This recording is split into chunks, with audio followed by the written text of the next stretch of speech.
The World Bank forecasted that Nigeria's economy is expected to grow by 2.5% in 2022 and 2.8% in 2023 in its Global Economic Prospects report earlier this week. The World Bank also says that the global growth is expected to decelerate from 5.5% in 2021 to 4.1% in 2022 and 3.2% in 2023 as pent-up demand dissipates and fiscal and monetary support is unwound across the country, across the world, of course. It is said that the world economy is simultaneously facing COVID-19, inflation, policy uncertainty with government spending and monetary policies in uncharted territory. But the CBN made a forecast of GDP growth rate of 3.2% in 2022, adding the vulnerabilities remains due to the persistent effects, of course, of the pandemic. Well, let's look at this critically. I have joining me from Ikoyi in Lagos as the Chief Executive Officer of CFG Advisory, Mr. Tilewa Adebajo. Good afternoon, Mr. Adebajo. It's good to see you. Happy New Year. Happy New Year. How are you? Yeah, so let's start our discussion. The World Bank has continuously come up with forecasts, figures, and reprojections.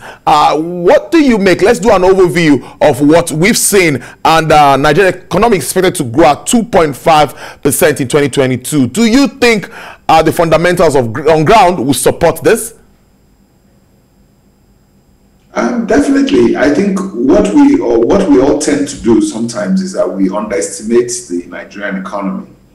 The Nigerian economy is a very powerful economy and has the potential of a $1 trillion GDP. Unfortunately, from a high of about $650 billion GDP, we're now about $420 billion in our GDP. My own estimate is that by the time you also factor in the informal sector, this country has a potential growth of a $1 trillion GDP. However, we need to relook at our policies in which we are looking to grow the economy to be able to open up this economy for it to grow to its potential. So the growth projection of 2.5% this year is attainable, and I think we can even do more.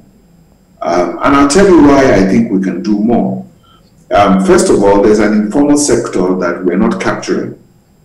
Second of all, there's a growing sector of this economy that a lot of us are not aware of. Last year, for instance, $4 billion came onto the African continent in the form of venture capital funding for startups. Nigeria now has about 4 unicorns, and most of this money, out of the $4 billion that came into Africa, 1.5 billion of this money came into Nigeria last year. This money came in from Silicon Valley venture capital funds looking for Nigerian startups in the tech space or tech-enabled space. Now, this money that came in, if you compare it to our foreign direct investments, is beginning to get quite significant. As you know, our diaspora remittances are about $25 billion. So if you take a look at the money that is coming into Nigeria every year from outside, you're looking at close to $30 billion. But most of this money is coming in not through the official channels. So it is important that we restructure our economy and make it open and transparent so that all these flows can be captured. So with the policies that have been put into place in terms of the Financial Act for this year, the monetary policy, and the government needs to look at its fiscal policy because the debt profile is getting unsustainable. If we can put the right policies in place, there's no reason why we can't even grow the economy at 5% this year. So that is my own submission. The glass is half full, not half empty. It depends on the policies we implement. On the Finance Act, we know that the likes of Manufacturers Association, LCCI, are talking around the 10% on the carbonated drinks. But let's put that on one side. We also see the IMF advising countries like Nigeria to devalue and raise interest rates. When we talk around devaluation, our forex, we see what the central bank has been doing all the while. Are we going to continue this in 2022? Are we to adopt the scheme or the demand and supply scheme? What do we do to stabilize that market, or do we just have to devalue? No, I disagree with the IMF on this, and I think the IMF is looking at this from the perspective that the foreign markets, the American markets, for instance, and the global markets, for instance, are experiencing a different type of situation. First of all, you know that China came up with a record trade surplus of close to $700 billion. So China is not in that category. You can devalue when you're in China because you know that you're exporting and you want to make your goods to remain competitive. So China has mastered that strategy, and you can see record trade surplus of $700 billion this year. In our situation, for instance, the Western countries are experiencing what you call a post-lockdown boom, and it's more or less of an adjustment. So because of the lockdown and the opening up, a lot of places that were shut are now becoming open. So it's putting up a lot of inflationary pressures on their systems. So they're recording inflation numbers that they haven't seen before in a long time. And of course, the Federal Reserve is responding by increasing interest rates. If the Federal Reserve Bank increases the interest rates, then what happens is that you'll find that prices are coming up. In Nigeria, I think the central bank has put up their monetary policy. It's a very positive monetary policy, and you can begin to see that's helped our recovery. The issue around that policy is that our monetary policy has reached its limit. I think it's stable and it's moving us gradually to a point of high growth. So if anything else, what I will advise the central bank is that they need to cut rates and to be able to sustain the momentum of this growth. The situation of our foreign exchange is different in the sense that we need to liberalize our foreign exchange markets. Like I told you, we have $25 billion of diaspora funds that are coming in every year. We need to bring this money into the system properly to be able to crash rates. This money should not be going through the informal black markets or the parallel markets. If this money is coming through systems, through the normal system, it will help to ease the pressure of the demand for foreign exchange in Nigeria. So I think that we should not look at what the IMF is advising us. We have a strategy that is working. The problem is not monetary policy. The CBN monetary policy is effective.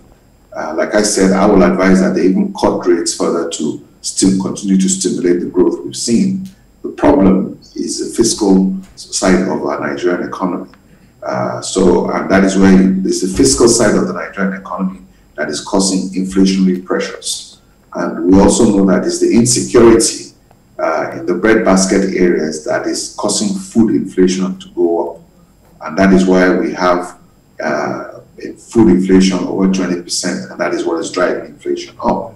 But from the policies the central bank is already pushing now, you can see that inflation is already starting to come down. So it is important that they maintain that policy stand so that within 6 months, you can see that inflation can come back down to about maybe 11% or maybe even by the end of the year, single digits. That is what we need. We need to sustain this policy stand, and we need to take a look at this trend on inflation coming down. So I would advise adversely because the situation in Nigeria is completely different. What we need to do is that the government needs to fix its deficit financing. The government is financing 6 trillion naira worth of debt this year to balance the budget, which for me is not sustainable. So that is really where the problem is. The problem is not with monetary policy in the central bank. It is with the Ministry of Finance, and it was the government of Nigeria, whereby our debt profile is becoming increasingly unsustainable. deficit of about 6 trillion naira. That's a lot. And we hear government officials saying Nigeria has not a revenue challenge, has only a revenue challenge, I beg your pardon, and not a debt sustainability problem. Well, I'm looking at the revenue mobilization initiatives now by government. Focus seems to be on the non-oil space. How well are we doing if we are really to improve proceeds from the non-oil sector? We're trying to look away from oil. Are we doing fairly well? Can we do better? What can we do to take advantage? The AFCFTA is also there. Africans say they are ready to take advantage of this. That was the trust at the IETF late last year. But in all of this, what are the positives for you? Well, like I said, we've come a long way. This is not a new story of Nigeria about oil. The beauty of oil is that oil gives us a lot of the foreign exchange revenues. But if you take a look at the total revenues of government, I think we've done a good job in mobilizing and diversifying the revenue base. And looking at, if you take a look at the revenues from non-oil and oil sector, you can begin to see that there's significant improvement on that. Yes, we're talking about the low tax base. Our tax to GDP ratios are low, considering the rest of Africa. So we're trying to see how we can increase our tax base. But the best way for me to increase a tax base when you have a country that is coming out of stagflation, that is the situation we find ourselves. If we increase taxes when you have stagflation and you're coming out of recession, it's not going to be favorable. I think it's better that you just cut the corporate tax to about 20% or 25% to see more inclusiveness. But again, having said that, I think let's give this strategy a time to work and see how it goes. If the central bank is consistent with their policies this year, we'll see significant decline in inflation. If they cut interest rates further, we'll see more growth in the economy, which is positive. So with the tax situation, I think it's not something that's going to happen overnight. But if we can sustain these policies over the next 3 to 4 years, we'll definitely reap the benefits. Population growth is something that is also what we could say worrisome. Many say that we're growing not at par with our, of course, our GDP growth rate, and that is worrisome. More people falling into the poverty line. Unemployment rate is also on the high side. Now, I want to look at all of this side by side. What are your thoughts around this in 2022? It's very simple. Like I said, what will solve this problem is growth, as you said. If your GDP is projected to grow at 2.5% and the population is growing at 3.5%, then basically you're finding yourself in the fact that in a negative situation, more to say. So you're having growth below population rate, which is not acceptable for a country like Nigeria. And that's why you see unemployment and maybe close to 100 million people in poverty.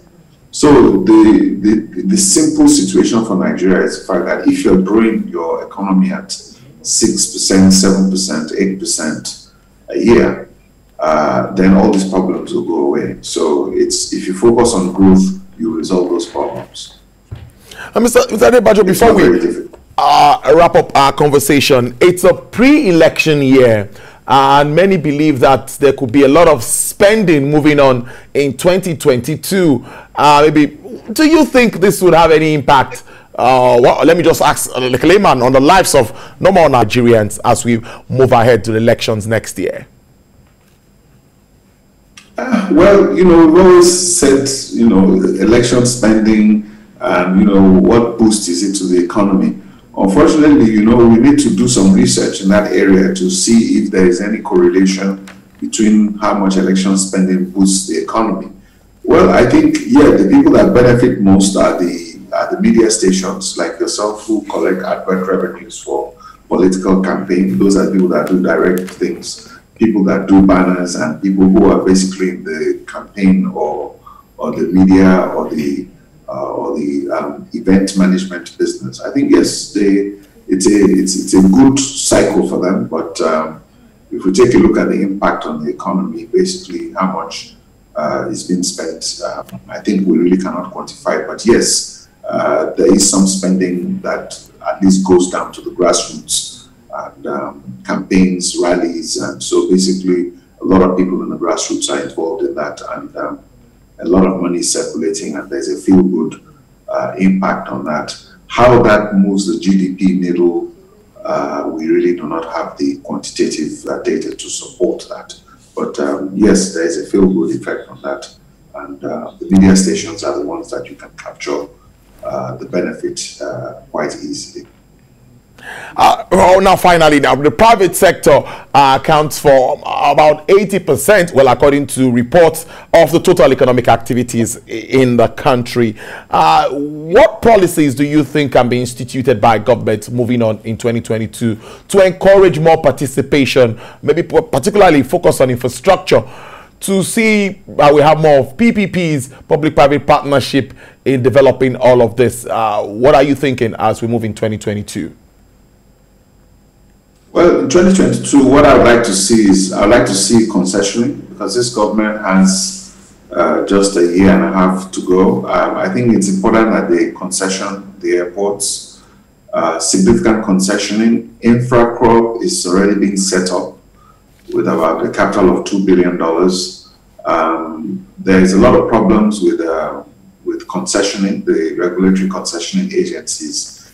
They need to streamline that process to open up. If you open up the economy, and then you'll be fine. Privatize more things and concession more things, and because government can no longer afford to pay for a lot of all these things. So if they concession it or privatize it, then things become easier for them, and that can boost the economy significantly. Yes, I mean, the GDP of Nigeria is what, $420 billion. And the government's budget is only maybe 16.